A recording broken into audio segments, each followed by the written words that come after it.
Regardless of whether you believe the Switch will have a successor imminently or that it's still a couple years off, the general consensus is that Tears of the Kingdom and Metroid Prime 4 are winding down the system's AAA side of things. This means that between now and the release of the Switch 2, whatever that may be, the Switch will be living primarily off of so-called AA titles and a parade of ports and remasters in the interim. That's not a bad thing. Nintendo President Shintaro Furukawa has outright stated that the Switch's runaway success has put Nintendo in a position where they want to make it the ecosystem foundation for everything they do moving forward, creating a compatibility line type of situation much like Sony and Microsoft moving to the x86 architecture back in 2013. With the commitment to backward compatibility inherent in that statement, it means that whatever ports and remasters find their way to the Switch are most likely being brought across the compatibility line, making it a good time to open the floodgates and see as many games as possible make the jump. In theory, and in practice thus far, this has been dominated by GameCube titles, but collections like Advance Wars Reboot Camp prove that this is a practice that can extend to other past platforms as well. I figured now would be a good time to run down the top 10 games that need to be ported, collected, or remastered on the Switch that we don't already have it on pretty good authority or coming. In other words, if there are at least strong credible rumors that a game is already on the way, I won't be including it in this list. Examples of this include, but are by no means limited to, the Golden Sun series, F-Zero GX, Custom Robo, Paper Mario The Thousand Year Door, Metroid Prime 2 and 3, Skies of Arcadia, and Star Fox Assault. Potential collections will be considered a single slot on the list, and I won't be sticking exclusively to Nintendo first-party titles, or even Nintendo exclusives. Just as long as the games are most associated with a Nintendo platform, they're eligible. I should also note that there will be some extra honorable mentions sprinkled throughout the entire list, because there are just so many worthy titles I couldn't help it. Finally, it has to be legally feasible, so sorry Eternal Darkness and Tatsunoko vs. Capcom. With all of that criteria out of the way, let's get to the list.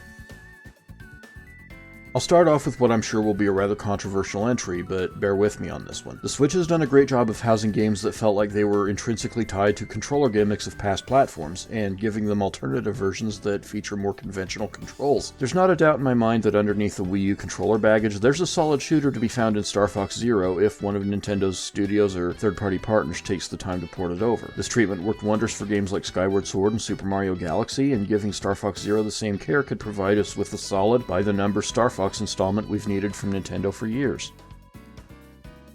It was a given that I'd put Wave Race Blue Storm on this list, with Wave Race 64 already available on the NSO expansion pack and Nintendo seemingly determined not to make a sequel. A Blue Storm remaster with online play is the least they can do. If something like that does well enough, then maybe it's not out of the question that it could pave the way for a proper sequel, which is honestly the best case scenario for the series from where I stand. After all, it's been nearly 22 years since Blue Storm released alongside the GameCube. That's a horrendous gap between releases even by Nintendo standards. Who knows, maybe it could lead to a more formalized action sports lineup of Nintendo games alongside a 1080 revival. Getting New Super Mario Bros. U off of the Wii U and onto the Switch was a masterstroke by Nintendo, but now that it's clear that Furukawa wants to build Nintendo around the Switch ecosystem, let's bring the rest of the series across the compatibility line with a New Super Mario All-Stars, comprising New Super Mario Bros., New Super Mario Bros. Wii, and New Super Mario Bros. 2. It's absolutely baffling how Nintendo has allowed for a situation where these three games are not available on the retail level in any way, and they should absolutely represent a major priority. These are some of the best 2D platformers Nintendo has ever produced. Let's get them here. Dragon Quest has been blessed with 4 consecutive mainline installments that are all regarded in different circles as breakout titles, all without compromising its identity in the slightest, something Final Fantasy could learn a lot from. Now, hopefully we'll eventually get a global release of Dragon Quest X's Offline Edition, but I find the preservation of Dragon Quest IX Sentinels of the Starry Skies to be even more pressing. This is a game that can be fully enjoyed as a single-player, regular classical JRPG, but has a host of multiplayer features that would frankly be perfect for NSO's brand of online play. That it hasn't had any kind of refresh since that original DS release over a decade ago is baffling. Let's fix that. Hot take. I would have included Super Mario 3D Land in with 3D World instead of Bowser's Fury, but things have played out the way they have, so let's at least get 3D Land on the Switch in the form of a standalone release before we're done with the system altogether. I've said it before on this channel, but I've always felt 3D Land is the game they should have released with the N64 back in 1996, instead of Super Mario 64. It still shows off the possibilities that the 3D format brings to the series, but it does so in such a way that the conventions of the previous installments are preserved, which is something Super Mario 64 was sorely missing. Let's pack in an expert mode and give it the console release it deserves. We have to complete the series on Switch. A long time ago, an interview with Monolith developers revealed their belief that a Switch port of Xenoblade Chronicles X would be financially impractical, and would never manage to pay for itself. A lot has happened since then, however, and Xenoblade Chronicles has become a prominent mainstay in Nintendo's software catalog, where Xenoblade Chronicles X would have once been a kind of long-shot entry in what I've long regarded as the Wii U evacuation protocol. We're now in a situation where the Switch library feels utterly incomplete without it. Outsource the remaster if need be, but let's get this game alongside the rest of the series before we call it a day. With Live Alive, Front Mission, Trials of Mana, the Final Fantasy Pixel remasters, and the Romancing Saga series already ported to the Switch, it's clear that Square Enix's preferred method of 4th-gen preservation is proper physical retail releases of their games from that era. If that's what we're doing, then why leave out one of the biggest titles of that era? The Switch is the perfect platform to carry Chrono Trigger into the future, while I harbor no delusions of such a remaster or remake being exclusive. There were always legitimate debates over what was the better game between this and Final Fantasy VI, and with the latter already taken care of, it's time for Square Enix to run the table and assure Chrono Trigger's console availability moving forward. Just make sure to print enough physical copies of this one, because scarcity is not a feature we should be celebrating. Ever. Now honestly, we need to get the entire Fire Emblem franchise on the Switch, remade in Awakening's image and widely released for the emergent global fanbase to gorge on. We could have things like the Radiant Collection, packing Path of Radiance and Radiant Dawn together, the Blades Collection featuring Binding Blade, Blazing Blade, and Sacred Stones, and so on. The collection that we need most, however, comprises the two games that drag the series back from the edge of discontinuation, the Fire Emblem Rebirth Collection of Awakening and Fates, and hell, let's throw Echoes in for good measure. Awakening and Fates are the reason why we have Three Houses and Engage, and should be at the top of the list for preservation efforts if the Switch is truly the foundation of Nintendo's ecosystem moving forward. They represent two of the best stories and casts we've seen in the franchise to date. Hopefully those who didn't get in on the 3DS will get the chance to learn how great these two installments are. When Sega shuttered the Dreamcast, Phantasy Star Online was unleashed to GameCube and Xbox players who had no idea what they were in for. The GameCube version was a particular standout, with no online requirement and a split-screen couch co-op mode that made it the definitive version of the game for a very long time. As time passed, a card-based spin-off would arrive as Episode 3, and the PC would get an exclusive Episode 4, Blue Burst. With PSO2 thriving on the PC, Xbox, and PlayStation, Sega would do very well to share the PSO love with Switch owners by releasing an exclusive Phantasy Star Online collection, Episodes 1 through 4, to keep the classic side of PSO alive. Compared to PSO2, keeping up the online side of things would be a trifling task in this era, as private servers prove there's still an appetite for classic PSO. It's far from a given, but the Switch library would be much better off with this collection as part of it.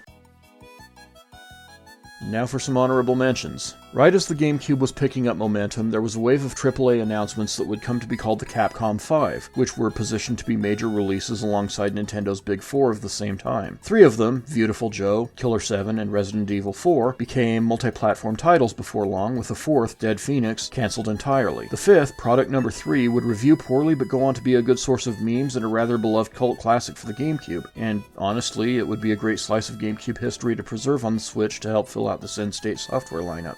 While franchises like Ridge Racer and Sega Rally are objectively better racing games, the Cruis'n series has been Nintendo's stalwart arcade racing flagship for generations. With Cruis'n Blast being a less than stellar installment, a collection of online-enabled classics like Cruis'n USA, Cruis'n World, and Cruis'n Exotica would be a fantastic course correction, perhaps with some visual touch-ups in the style of Sega's HD remaster of Daytona USA a decade or so back, if for no other reason than to alleviate Cruis'n World of its catastrophic graphical pop-up. The Switch has a small but outstanding collection of arcade racers to its credit, and this would be a natural fit to go right alongside them. The only complicated matter would be if Nintendo decided to put these games on NSO instead, which would be a real shame.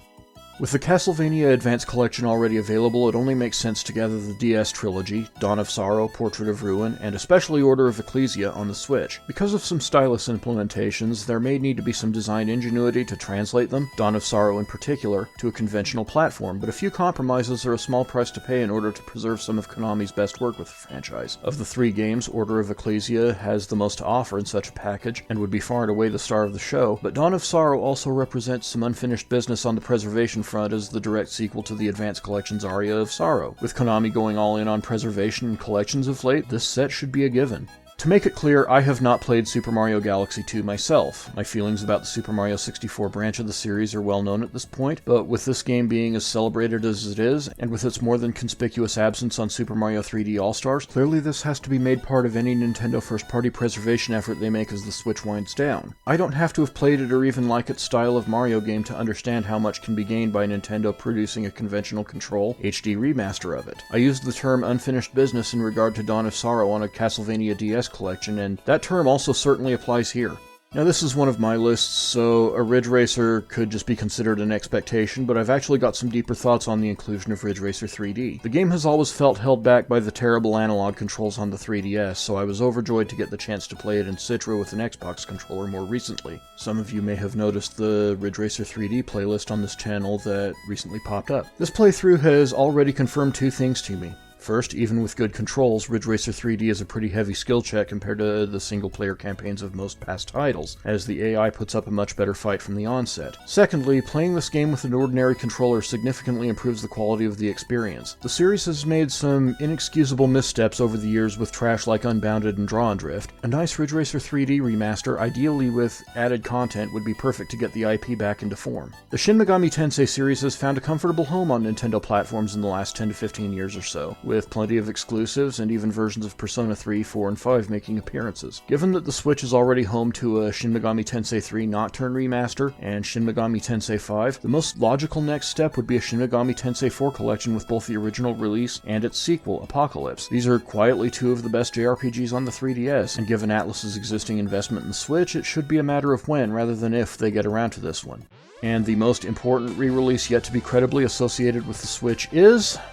Nintendo is on the cusp of having the entire mainline Legend of Zelda franchise available on the Switch in one form or another. With that in mind, it's surprising that the two remaining titles, Wind Waker and Twilight Princess, are not yet announced or even the subject of any credible rumors of re-releases. This should represent a top priority for Nintendo sometime before the Switch gives way to a successor, but as much as people are calling for it, all of the remaster attention seems to be going to the Metroid Prime series, which, to be clear, absolutely should land on the Switch in its entirety as well before Nintendo wraps things up. It doesn't matter if Nintendo wants to bundle them together or sell them piecemeal. Wind Waker and Twilight Princess represent two major landmark titles in the Legend of Zelda series, and it would be a real shame for Nintendo to leave the series incomplete on the Switch after making it this far. Friends, this was a hard list to put together. It's easy when I make one of these lists knowing that people are going to tell me I forgot a game that I didn't really forget, but genuinely felt didn't belong on it. It's quite another when I'm dealing with a pool so deep that I can anticipate being told I forgot something and having it actually be the case. There are a lot of games associated with Nintendo platforms that deserve to be brought forward into the Switch ecosystem, and if I listed all of them, this would be a 3-hour video. So curating a top 10 list that I feel confident in, along with a handful of honorable mentions that I genuinely believe belong in the conversation, was extremely difficult. With all that said, feel free to post your picks in the comments because this should be the subject of some really good conversation as we go into that part of the Switch's history. That's all for now. If you like this video, then please be sure to like, comment, share, and subscribe as it really helps to build the channel. Click the notification bell to know right away when the next video drops. I'm Patrick Mifflin, and I'll see you back here soon.